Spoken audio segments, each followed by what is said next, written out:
आज हम बात करने वाले हैं भगवान श्री कृष्ण जी का जीवन परिचय। उनके जीवन से जुड़ी कुछ ऐसी रोचक घटनाएं जो ना शायद आपने कहीं देखी होंगी और ना कहीं आपने सुनी होंगी। आप चाहे किसी भी जाति से हो, हिंदू या मुस्लिम, इससे कोई फर्क नहीं पड़ता, लेकिन ऐसे महापुरुषों की जीवनी हमें आज के युग में जरूर पता होनी चाहिए। तो ध्यान से सुने। 3228 यानी कि 3228 ईसा पूर्व भाद्रपद कृष्ण अष्टमी 21 जुलाई बुधवार के दिन मथुरा में कंस के कारागार में माता देवकी के गर्भ से कृष्ण भगवान ने जन्म लिया। ये हम सभी जानते हैं। इनके पिताजी वासुदेव थे और इन्होंने रातों रात नंद और यशोदा के घर कृष्ण जी को पहुंचा दिया था। अब आप बिल्कुल ध्यान से सुने। मात्र कुल 6 दिन की उम्र में यानी कि षष्ठी स्नान के दिन कंस की राक्षसनी पूतना का कृष्ण भगवान ने वध किया था और 1 साल की आयु में त्रिणी व्रत का वध किया और 2 वर्ष की आयु में महर्षि गर्गाचार्य ने इनका नामकरण किया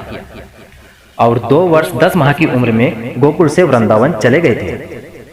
और 4 वर्ष की आयु में वतासुर और बकासुर नामक राक्षसों का वध किया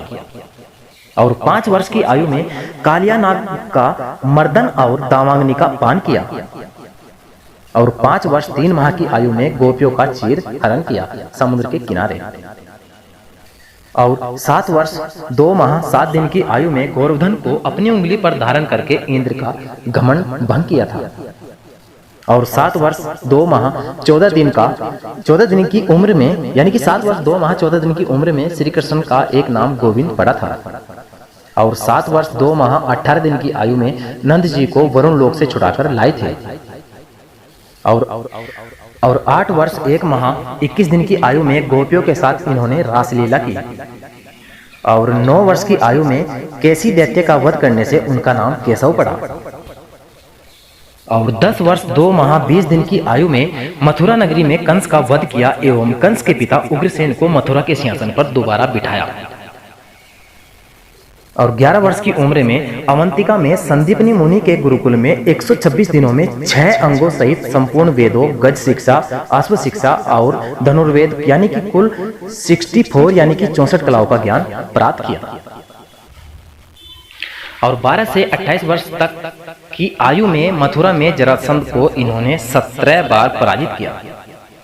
और 28 वर्ष की आयु में रत्नाकर यानी कि सिंधु सागर पर द्वारका नगरी की स्थापना की एवं इसी उम्र में मथुरा में कालियवन की सेना का श्रृंगार किया और 29 से 37 वर्ष की आयु में रुक्मणी हरण और द्वारका में रुक्मणी से विवाह और जामंती, सत्यभामा एवं कालिंदी से विवाह, केकई देश की कन्या भद्रा से विवाह और मद्र देश की कन्या लक्ष्मणा से विवाह किया और इसी आयु में नरकासुर का वध और नरकासुर की कैद से 16,100 कन्याओं को मुक्त कराकर उनको द्वारका भेजा और नरकासुर से छुड़ाई गई 16,100 कन्याओं से द्वारका में विवाह किया और 38 वर्ष 4 माह 17 दिन की आयु में द्रौपदी स्वयंवर में पांचाल राज्य में उपस्थित हुए थे जब द्रौपदी स्वयंवर हुआ था और 39 व 45 वर्ष की आयु में विश्वकर्मा के द्वारा पांडवों के लिए इंद्रप्रस्थ का निर्माण करवाया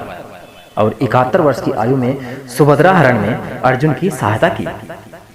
और 73 वर्ष की उम्र में इंद्रप्रस्थ में खांडव वनदाह में अग्नि और अर्जुन की सहायता की और 75 वर्ष 2 माह 20 दिन की आयु में जरासंध के वध में भीम जी की सहायता की और 75 वर्ष 3 माह की आयु में जरासंध के कारागार से 20,800 राजाओं को मुक्त किया और मगध के सिंहासन पर जरासंध पुत्र सहदेव का राज्याभिषेक किया और 75 वर्ष 6 माह 9 दिन की आयु में शिशुपाल का वध किया और 75 वर्ष 7 माह की आयु में द्वारका में शिशुपाल के भाई शल्य का वध किया और 75 वर्ष 10 माह 24 दिन की उम्र में द्रौपदी चीरहरण की लाज बचाई और 75 वर्ष 11 माह की आयु में वन में पांडवों से भेंट की और सुभद्रा और अभिमन्यु को साथ लेकर द्वारका के लिए प्रस्थान किया और 89 यानी कि 89 वर्ष 2 माह 8 दिन की उम्र में पांडवों का संधि प्रस्ताव लेकर हस्तिनापुर गए थे और 89 वर्ष 3 माह 17 दिन की आयु में कुरुक्षेत्र के मैदान में अर्जुन को भगवत गीता का उपदेश देने के बाद महाभारत युद्ध में अर्जुन के सारथी बनकर युद्ध में पांडवों की अनेक प्रकार से सहायता की और 89 वर्ष 7 माह 7 दिन की आयु में धर्मराज युधिष्ठिर का राज्याभिषेक कराया और 125 वर्ष 4 माह की उम्र में द्वारका में यदुवंश कुल का विनाश हुआ एवं 125 वर्ष 5 माह की उम्र में उद्धव जी को उपदेश दिया जो इनके खास दोस्त थे और 125 वर्ष 5 माह 21 दिन की आयु में प्रभास क्षेत्र में स्वर्गारोहण और उसी के बाद कलयुग का प्रारंभ हुआ। तो ये जीवनी थी श्री कृष्ण जी भगवान की। दोस्तों थोड़ा टाइम निकालकर इस वीडियो को लाइक और शेयर जरूर कर दीजिएगा, और हमारे चैनल को अगर आपने सब्सक्राइब नहीं किया है तो जल्दी कर लीजिएगा, क्योंकि यहाँ पे मैं रोजाना आपके लिए नई नई वीडियो लाता रहता हूँ।